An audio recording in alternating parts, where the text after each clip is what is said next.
My name is Brian Hayes. I'm the gameplay producer on Fight Night Round 4. As far as improvements to the physics system from Round 3 to Round 4, for Fight Night Round 3, physics really only came into play when a fighter got knocked down. In Fight Night Round 3, because the boxer movement was somewhat slow and robotic, you often found that the gameplay degraded into two guys standing in front of each other and just trading blows. So there was always an invisible wall between each boxer.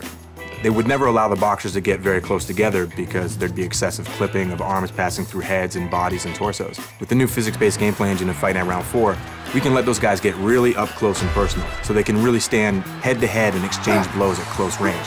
And that brings a lot of strategic depth and variety to gameplay.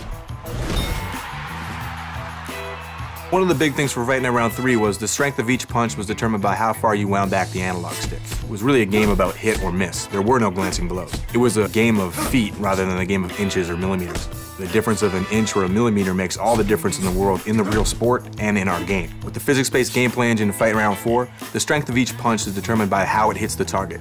So there's clean punches, there's glancing blows, there are punches that are partially deflected, and there's punches that miss altogether.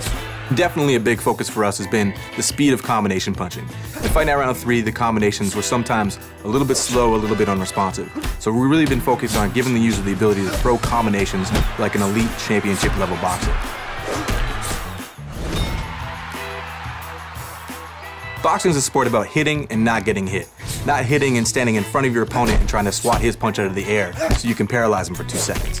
So for Fight Night Round 4, we're really focusing on defensive head movement and defensive footwork so you can step to the side or move your head to make your opponent miss and then make him pay. The knockdown moment in Fight Night Round 3 was a big moment. It was actually really fun to see, really fun to watch, but it was very repetitive. A canned animation effect that happened every single time. Well, with the physics-based gameplay engine, we're actually using physics to drive the facial distortion and all the effects that happen when you see that big punch. No two punches will look the same in that respect. It's going to look different every time based on the angle, the speed, and the power of your punch, and where it lands on the guy's face. It'll create a dynamic effect each and every time. The sweat, the blood spray, the spit in Fight Night Round 4, big step up from Fight Night Round 3, where you saw very repetitive, very canned visual effects. In Round 4, we're using physics once again to drive those effects so that they are different and they're dynamic and they're unique every single time. So each time you punch a guy, again, it takes into account the direction, the speed, and the force of each punch, and it drives the sweat spray off his head in a realistic manner.